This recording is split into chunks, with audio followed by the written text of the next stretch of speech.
Veg ସୁକ୍ତ ଆପଣମାନେ ତ ନିହାତି ଶୁଣିଥିବେ। ଏ ହେଉଛି ବେଙ୍ଗଲୀ ମାନଙ୍କର ଟ୍ରାଡିସନାଲ୍ ରେସିପି। ମୁଁ ତ ନିହାତି ଭାବେ କରିକି ଖାଇଛି, ବହୁତ ହି ଟେଷ୍ଟି ଲାଗିଛି। ସେଥିପାଇଁ ଆପଣମାନଙ୍କୁ ମୁଁ ସେୟାର କରୁଛି। ତ ପ୍ରଥମେ ଏଠି କିଛି ଗ୍ରୀନ୍ ଆଉ ସତେଜ ପନିପରିବା ମୁଁ ନେଇଯାଇଛି। ଦେଖିପାରୁଥିବେ ଆପଣମାନଙ୍କ ଘରେ ଯାହା ବି ଆଭେଲେବଲ୍ ଥିବ ଏହିସବୁ ପରିବା ନେଇପାରିବେ। ମୁଁ ଏହିସବୁ ପରିବାକୁ ପ୍ରଥମେ ଏଠି ମୁଁ ପୋଟଳକୁ ଚୋପା ଛଡ଼ାଇକିରି ଆଉ କାଟିକି ଲମ୍ବା ଲମ୍ବା କରି କାଟିକି ନେଇଯାଉଛି।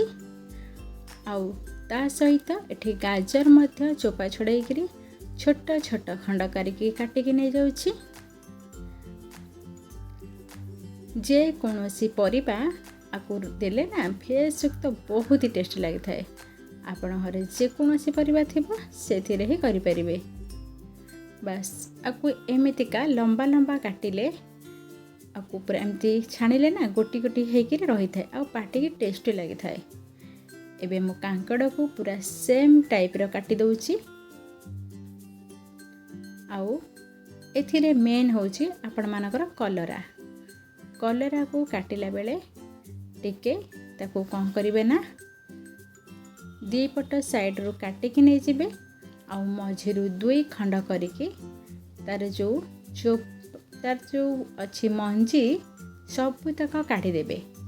ଆଉ ଲମ୍ବା ଲମ୍ବା କରି କାଟିକି ନେଇଯିବେ। ଆଉ ଏଇଟା ବି ପଡ଼ିଲେ ପିତା ଟୋଟାଲ ଲାଗିନଥାଏ, ବହୁତ ହି ଟେଷ୍ଟି ଲାଗିଥାଏ। ଏବେ ଆପଣମାନଙ୍କର କଲରା ବି କାଟି ହେଇସାରିଲାଣି। ଏଠି 1 ଗ୍ଲାସ୍ ହେବ ପାଣି ମୁଁ ଏଠି ଗରମ କରିକି ନେଇଯାଇଛି ପ୍ରେସର କୁକରରେ। ଆଉ 1 ଫାଳ ଅମୃତଭଣ୍ଡା ଏମିତି କାଟିକି ନେଇଯାଇଛି। ଆଉ 2ଟି ଆଳୁ ପୁରା ଏମିତି ଲମ୍ବା ସାଇଜ୍ର କାଟିକି ନେଇଯାଇଛି। ଏବେ ଟିକେ ଲୁଣ ଦେଇକି ଆକୁ ବଏଲ୍ କରି ନେଇଯିବା। ବାସ୍ 1 ସିଟି ହେବା ପରେ ଆକୁ ଷ୍ଟ୍ରେନରରେ ଛାଣିକି ରଖିନେବା। ଏବେ ଗୋଟେ କଢ଼େଇ ବସି ଦେଇଛି। 4 ଚାମଚ ହେବ ଏଠି ରିଫାଇଣ୍ଡ ତେଲ ଦେଇଯାଇଛି। ପ୍ରଥମେ ଏଠି କଲରା କାଟିକି ରଖିଥିବା କଲରାକୁ ଛାଣିକି ନେଇଯାଉଛି। ଏବେ ଗାଜରକୁ ଦେଇଦେଉଛି। ଯାହା ବି ପରିବା ଆପଣମାନେ ରଖିଛନ୍ତି ତ ସବୁକୁ ଏଠି ଛାଣିକି ଟିକେ ଟିକେ ନେଇଯିବା। ଏବେ ଗାଜର ବି ଆପଣମାନଙ୍କର ଛାଣି ହେଇଗଲାଣି। ଆଉ ଯଦି ପାଚିଲା ପୋଟଳ ନେଇଥିବେ ତ ଆପଣମାନେ ସେ ପୋଟଳ ମଞ୍ଜି ତକ କାଢ଼ିଦେବେ। ଆଉ କେବଳ ପୋଟଳ ହିଁ ଦେଇଦେବା। ଯଦି କଷି ପୋଟଳ ହେଇଥିବ ବାସ୍ ସେମିତି କାଟିକି ଦେଇଦେବେ। ଏବେ କାଙ୍କଡ଼, ପୋଟଳ ଆଉ ବିମ୍ ସବୁତକ ପରିବା ଛାଣି ହେଇଗଲାଣି। ଏବେ ସାଇଡ଼୍ କରିନେବା। ଆଉ କାଟିକି ରଖିଥିବା ବାଇଗଣକୁ ଏବେ ଦେଇଦେଉଛି।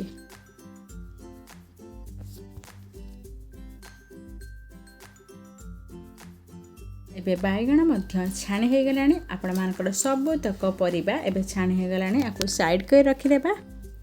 ଆଉ ଏଠି 8ରୁ 10ଟି ବଡ଼ି ଦେଇଦେଉଛି, ବିରି ବଡ଼ି। ଆପଣମାନଙ୍କ ପାଖରେ ଯେକୌଣସି ବଡ଼ି ଥିବ ତ ଆପଣମାନେ ଆଭେଲେବଲ୍ ଥିବ ସେଇଟା ଦେଇପାରିବେ। ଚାଉଳ ବଡ଼ି ହେଉ କିମ୍ବା ପାଣି କଖାରୁ ବଡ଼ି ହେଇଥାଉ। ଏବେ ତେଲ ଆଉ 1 ଚାମଚ ହେବ ଘିଅ ଦେଇକିରି ଅଦା ଆଉ ଲଙ୍କାର ପେଷ୍ଟଟା ଦେଇଦେଉଛି। କିଛି ତେଜପତ୍ର ଦେଇଦେଉଛି। ଆଉ 2 ଚାମଚ ହେବ ଧଳା ସୋରିଷକୁ ବାଟିଥିଲି ସେଟା ଦେଇଦେଉଛି। ଆଉ 1 ଟିସ୍ପୁନ୍ ହେବ ଜିରା ଗୁଣ୍ଡ। ଏହିସବୁକୁ ଭଲ ଭାବେ କଷିକି ନେଇଯିବା। ଆଉ ବଏଲ୍ କରି ରଖିଥିବା ପରିବା ଦେଇଦେବା। ଏବେ ଆମେ ଛାଣିକି ରଖିଥିବା ପରିବା ମଧ୍ୟ ଦେଇଦେବା। ତ ଟିକେ ସ୍ୱାଦ ଅନୁସାରେ ଲୁଣ ଦେଇଦେବା, 1/2 ଟିସ୍ପୁନ୍ ହେବ। ଆଉ ଏଠି ମୁଁ 1/2 ଗ୍ଲାସ୍ ହେବ ପାଣି ଦେଇଦେଉଛି। ଆଉ ବଡ଼ି, ନଡ଼ିଆ କୋରା ମଧ୍ୟ ଦେଇଦେଉଛି। ବାସ୍ 2 ମିନିଟ୍ ଫୁଟିଲା ପରେ ଆପଣମାନଙ୍କର ସୁକ୍ତ ରେଡ଼ି ହେଇଯିବ। ବହୁତ ହି ଟେଷ୍ଟି ଲାଗିଥାଏ। ଭାତରେ ହେଉ, ଗରମ ଭାତରେ ହେଉ କିମ୍ବା ରୁଟିରେ ହେଉ ବହୁତ ହି ଭଲ ଲାଗିଥାଏ ଏ ସୁକ୍ତ ରେସିପି।